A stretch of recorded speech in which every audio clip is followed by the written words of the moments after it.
Jasper the Boy Diviner, and today I wanted to show you this deck called the Born in the USSR deck by Alexander Daniloff.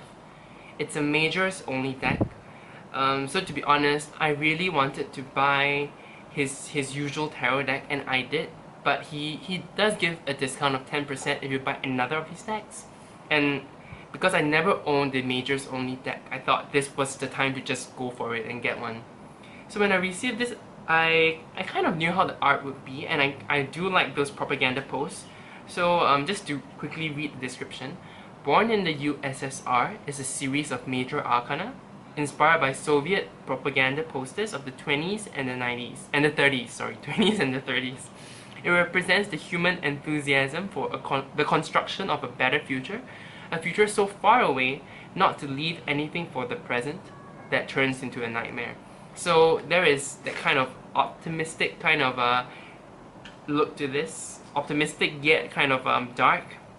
So the box is pretty interesting. You pull it out from the sun, then you can lift up the top half and then pull the cards out. Alright?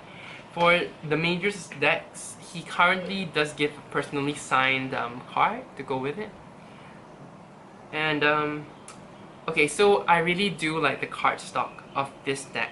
I like how matte they feel, and I like the art a lot. I'm just not so familiar with working with majors only decks. When you work too much with like the RWS decks, you kind of feel like major decks are a lot to take in, because they are all big things and they're all factors that I treat out of your control. They are more like fates in the deck. So I have not really learned how to read with majors only. I think Annika of Nobody's Here, she's pretty good at it. I've seen some of her readings with majors only, and I still haven't gotten to that point yet. Alright, so I already arranged the deck in order. You can see that they are rectangular, they don't have rounded edges. So here's the Fool. I like the font as well. The Magician. Manifestation, you see, he has all the like the groceries and things like that. I love the idea, like you know, there is so much plenty in the markets of the Soviet Union. The High Priestess. I love that in every of the images as well, not only in the title below, but they have all the digits. The Roman numeral. The Empress. Such a happy card. The Emperor. Structure. The Hierophant. Like the general, you see, he instills the discipline in all the soldiers.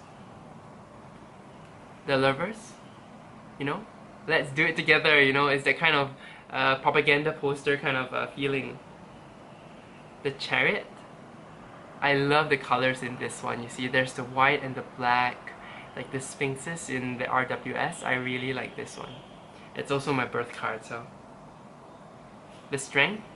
This is more of a like traditional depiction of what strength is, like fighting a demon and things like that, and I think that's very in line with the theme of the deck. The Hermit.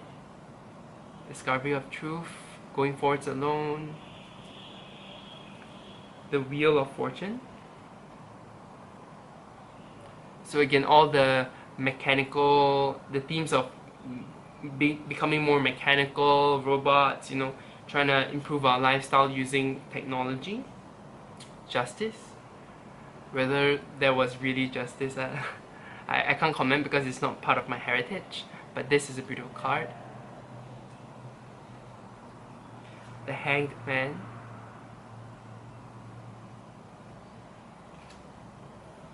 Death.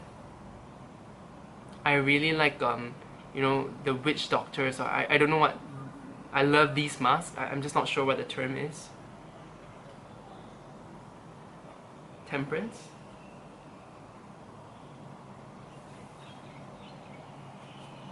The Devil.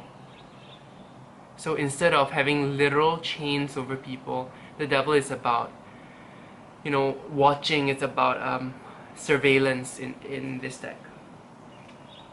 The Tower.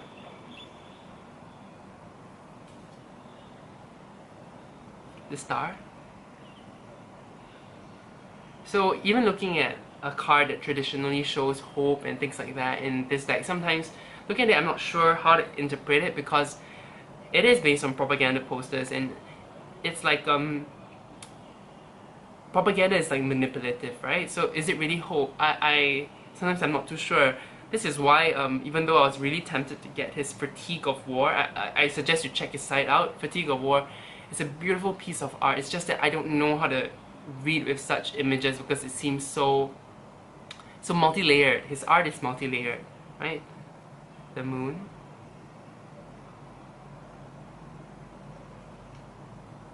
The sun. Another like happy card, but is it really happy, you know? Judgment. So I feel like sometimes I feel like in some of these majors only decks, and by the artists who draw them, I sometimes get confused between how they treat Judgment compared to the RWS. I feel like this kind of also echoes Justice, you know, in that sense. But I guess the eye here, you know, the waking up, you know, I guess propaganda doesn't really want you to wake up. And then the world. Alright? I think I don't know enough about Russian history and Russian propaganda to really appreciate these images, but I love the colors in this. I love how matte this cardstock is. I would love to talk about, you know, his regular tarot deck. I think Simon of the Hermit's Cave has done a really good walkthrough of the edition 4, which is what I have. I intended to go do one of that, but a walkthrough and a kind of a review. But I think his is pretty comprehensive, so I don't know if there's a need. And I love that deck, absolutely love it. I love the images in that one. Just feel like if that cardstock was like this cardstock, where it's more matte instead of glossy, I think my love for it would grow like tenfold. Alright, I hope this short showing of the Born in the USSR Tarot deck has helped you decide whether you want to get this deck or something else. You know, and if anyone knows how to better read such multi-layered decks where, you know, is there a hidden meaning? Am I supposed to take it as hope or like any advice about reading with majors only decks? Please feel free to share in the comments below. I would love to hear from you guys. Okay? You take care. Bye!